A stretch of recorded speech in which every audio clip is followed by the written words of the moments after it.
কুন্তলা চৌধুরী বাড়িতে এসে আদিত্যর বড়মাকে বলে, আপনাদের বাড়িতে বিপদ হতে চলেছে, কোনো একটা বিশাল বিপদ হবে। একথা শুনে আদিত্যর বড়মা ভয় পেয়ে যায়। এদিকে আদিত্য সুদীপা আর রূপাকে নিয়ে বাড়িতে আসে। আদিত্য তখন বলে, ওনারা এখানেই থাকবে। তখন আদিত্যর বড়মা বলে, ওনারা এখানে থাকতে পারবে না। তখন আদিত্যর বাপ আদিত্যকে বলে, যত যাই কিছু হয়ে যাক না কেন, তুই এই বাড়ি ছেড়ে যাবি না। তখন আদিত্য বলে, না, ওরা এই বাড়িতে থাকবে। আদিত্য তখন সুদীপার হাত ধরে থাকে। তখন সুদীপা আদিত্যকে বলে, আপনি আমার হাতটা ছাড়ুন। তারপর সুদীপার হাতটা যখন আদিত্য ধরেই থাকে, তখন অগ্র এসে বলে, আদিত্য, সুদীপার হাতটা ছাড়। অগ্র তখন বলে, আমি আর্মি কোয়ার্টারে ওদের থাকার ব্যবস্থা করেছি। তখন আদিত্য বলে, ঠিক আছে, আমি এই বাড়িতে থাকবো, তোমাকে নিয়ে যেতে হবে না, বলে আউট হাউজে ওদেরকে নিয়ে যায়। সেই মুহূর্তে তারা ঘর পরিষ্কার করতে থাকে। সুদীপার পিসি এসে বলে, তোমরা এ ঘরে থাকবে? আমার দাদাবাবু তো সুদীপাকে সোনায় সোহাগা করে রাখতো, তুমি এ ঘরে থাকতে পারবে না। তখন সুদীপা আদিত্যকে বলে, আপনি এ ঘরে থাকতে পারবেন না, আপনি এই ঘর থেকে অন্য ঘরে যান। তখন আদিত্য বলে, তুমিও তো থাকতে পারবা না। এদিকে অগ্র পরমার কাছে আসে। পরমা তখন বলে, আমার সাথে আদিত্য সম্পর্ক তেমন বেশি দিনের ছিল না। আর অগ্র, আদিত্য, ও তো আমাকে ভালোই বাসেনি। যদি ভালোবাসতো তাহলে সে বাড়িতে বলে দিত। পরমা তখন অগ্রকে বলে, আমাদের এই বিয়েটা পারিবারিকভাবে হয়েছে, আমার এই বিয়েতে মত ছিল। তখন অগ্র বলে, ঠিক আছে, যদি তুমি এই বিয়েটা মেনে নাও তাহলে আমি তোমাকে মেনে নিতে কোনো আমার সমস্যা নেই, তোমার সারা জীবন আমি তোমার পাশে থাকব। পাশ থেকে সঞ্চারী এই কথাগুলো শুনতে পায়। শুনতে পেয়ে সঞ্চারী বলে, সুযোগ বুঝে আমি তোমাদের দুজনকে বিচ্ছেদ করে দেব।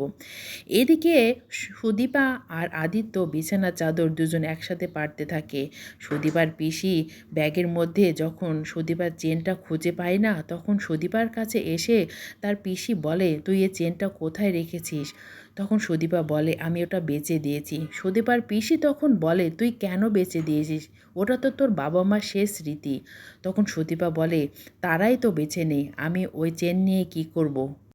রূপা যখন সুদেবাকে একটা গান শুনিয়ে ঘুম পাড়াচ্ছিল, পাশের ঘর থেকে পরমা তখন গান শুনে উঠে পড়ে তখন সে ঘরে যাচ্ছিল। তখন অগ্র দেখতে পায়। অগ্র পরমার পিছন পিছন আসে। এসে অগ্র তখন পরমাকে বলে, তুমি এ ঘরে কেন এসেছো? আদিত্যর জন্য? তখন পরমা বলে, না, আমি আদিত্যর জন্য আসিনি, আমি গানটা শুনে এই ঘরে এসেছি, এই গানটা আমার খুব পরিচিত মনে হচ্ছে। তখন অগ্র আদিত্য দুজনে পরমাকে খুব দোষারোপ করতে থাকে। তখন রূপা বলে, তোরা দুজনে কেন পরমাকে এত দোষারোপ করছিস? পাশ থেকে সঞ্চারী সব কিছু ভিডিও করে। আদিত্য আর অগ্রর কথা শুনে পরমা সেই ঘর থেকে চলে যায়। তখন সুদীপা অগ্রকে বলে, আমার মনে হয় পরমা ঠিক কথাই বলছে, তোমাদের সম্পর্ক মধ্যে বিশ্বাসটা নেই, তুমি বিশ্বাসটা যদি না থাকে তুমি এই সম্পর্ক ভেঙে ফেলো। তখন অগ্র পরমার কাছে আসে। এসে পরমাকে বলে, আমি তোমাকে বিশ্বাস করতে চাই, বলে তারা দুজনে অনেক কথা বলে। এদিকে আদিত্য সকালবেলায় অনেক নাস্তা নিয়ে আসে। নাস্তা নিয়ে এসে সুদীপাকে বলে, আপনি নাস্তা খেয়ে নিন, আপনার এখন কলেজে যেতে হবে না। তখন সুদীপা আদিত্যকে বলে, আপনি কি নাস্তাগুলো নিজে বানিয়েছেন? তখন আদিত্য বলে, না, আমি হোটেল থেকে আনিয়েছি, বলে তারা নাস্তা খায়। নাস্তা খেয়ে বলে, আদিত্য তখন সুদীপাকে বলে, আমি আপনাকে কলেজে পৌঁছে দিব। তখন সুদীপা বলে, তার আর দরকার নেই। তখন আদিত্য বলে, না, আমি আপনাকে পৌঁছে দিব। তারা দুজনেই হোন্ডাতে করে কলেজে যায়। কলেজে যাওয়ার পর যখন আদিত্য সুদীপার হেলমেটটা খুলে, তখন সেই মুহূর্তে এক ভদ্রলোক সুদীপার দিকে গভীর দৃষ্টিতে তাকিয়ে থাকে। বন্ধুরা, আমার চ্যানেলটা রিমুভ হয়ে গেছে, এখন থেকে আমি এই চ্যানেলটা চালাবো, প্লিজ আমাকে সাবস্ক্রাইব করুন।